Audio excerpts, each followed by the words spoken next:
What if I told you that you can gain complete control of your world, both inner and outer? That you can get to a state that when you reach, you are able to control your body, mind, and spiritual energy or prana. It is the third part of this tripod, conscious control of prana, that allows yogis and mystics to perform miracles. And it is this control that will allow you to also gain complete control of your world. Everything in existence boils down to energy. Energy is neither created nor destroyed. It is transmuted.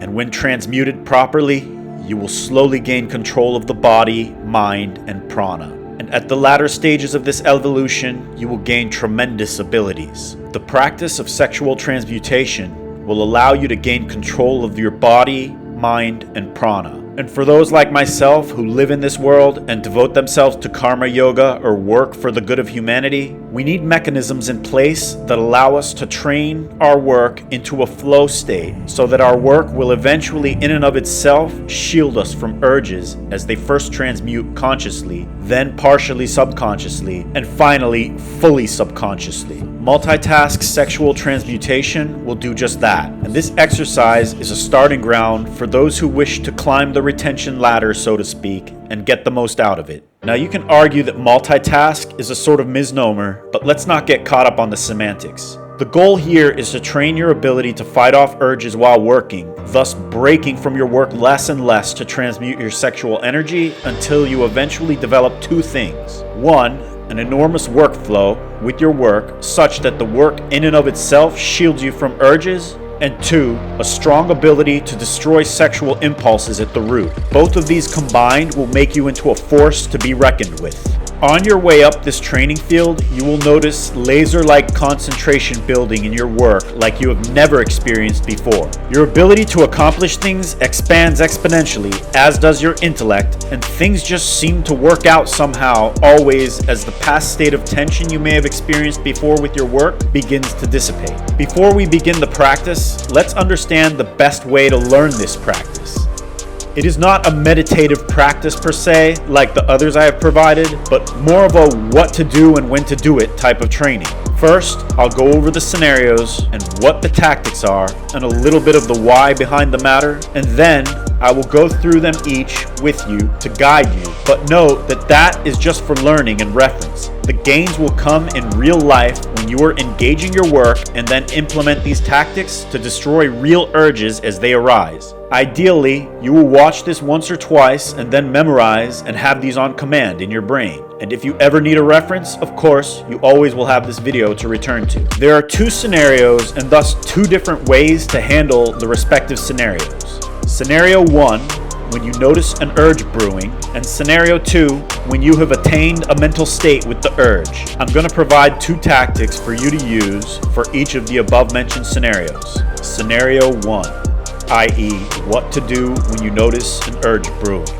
Note that this tactic for Scenario 1, when you notice the urge brewing, will likely not work in the beginning, especially if you are not an advanced retainer. But the goal is to train it to work so you can strongly and more quickly learn how to destroy sexual urges at their root. And when it doesn't work, you can use the tactic for Scenario 2 when you have attained a mental state with the urge. In the beginning, you'll devote full attention to this practice. However, as you progress, the goal is to integrate this practice into your daily life, especially during tasks. When a sexual thought arises during a task, you'll simply notice it and visualize a bubble popping as you assert, "I'm not going to go there." You want to train this ability to catch the thought or urge at the root and attempt to destroy it with this tactic. Swami Shivananda describes the beginning of the urge as a bubble in his book Practice of Brahmacharya. In the Swamiji's words, the attraction towards women in men is born of rajas.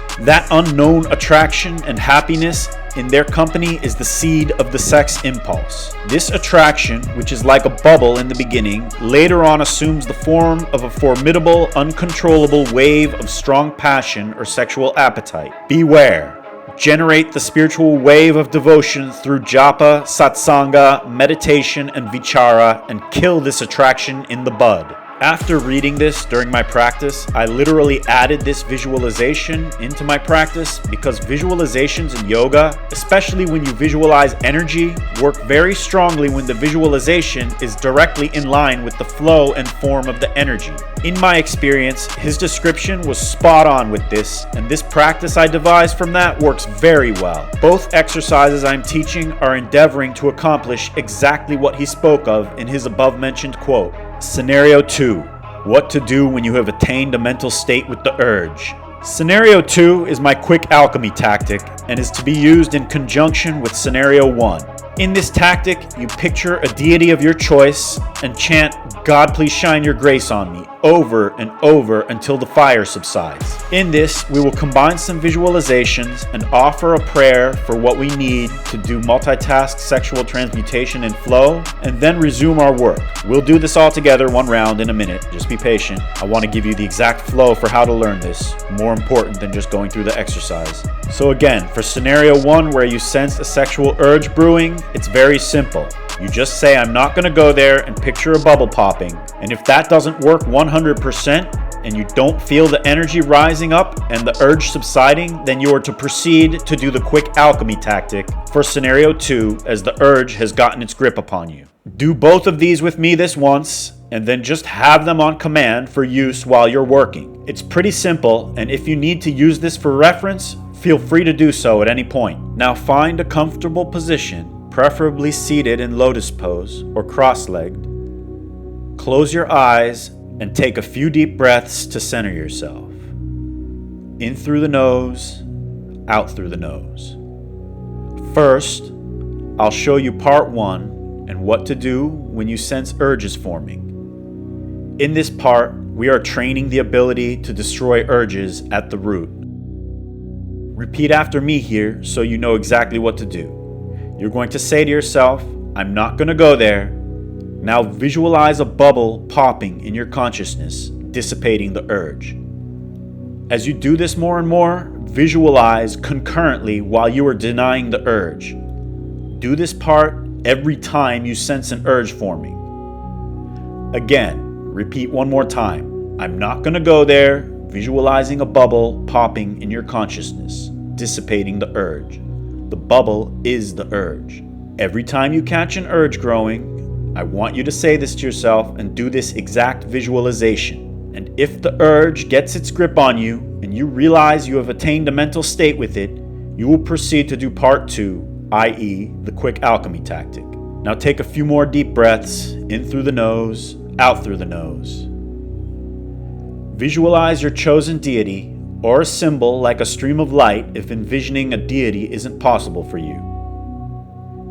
Feel the presence surrounding you with warm love and support.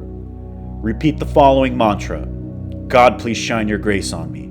God, please shine your grace on me. God, please shine your grace on me. God, please shine your love on me. God, please shine your love on me. God, please shine your grace on me." Continue to do this. If the urge continues, just keep chanting until it begins to subside. As you feel the urge subsiding, visualize energy rising up through your chakra system, from the base to the crown. Feel it transmuting into a higher form of energy, guiding you towards spiritual growth and productivity. And finally, before you can continue your work, offer this prayer to God. "God, please give me the strength to move away from these urges swiftly and shield me from them." At this point, you can now resume your work infused with this newfound energy. So now let's review this flow one more time so you understand how to use it, as that is critical if you want to succeed on this. You sense the urge forming, then do part 1, the bubble popping. If the urge gets past you and you have allowed yourself to attain a mental state with it, you must do part 2, the quick alchemy tactic. Always end every session that ends up with you doing part 2 with the prayer asking for the strength to move away from these urges swiftly and shield yourself from them. I do that prayer every time without fail, and I believe wholeheartedly that that is the cherry on top of why it works so well for me. As you continue this and gain experience on your streak, you will gain strength and ability to continue your work fluidly while transmuting. And eventually, just saying I'm not going to go there will pop the bubble of the urge from your consciousness and extract the spiritual energy from it. But getting there initially is a dance between these two tactics. And when you get there, life is so sweet as you effortlessly conduct your work with little friction. I will link 2 videos here that are relevant. My sexual alchemy video delves into the quick alchemy tactic mentioned here and gives a full background on the why of it. And my multitask sexual transmutation video delves into background on this overall particular topic in detail. Remember, this practice requires conscious effort and repetition. When you have killed the urge successfully, you continue with your tasks. If not, return to the practice to reinforce it. With dedication and perseverance, you'll train your mind to conquer these urges effortlessly, allowing you to focus on your goals with clarity, laser focus, and determination, thus increasing your productivity to levels you didn't know were possible before. Thanks for watching. Be sure to like, subscribe, and all the bells and whistles if you're into my content. I'll see you next time.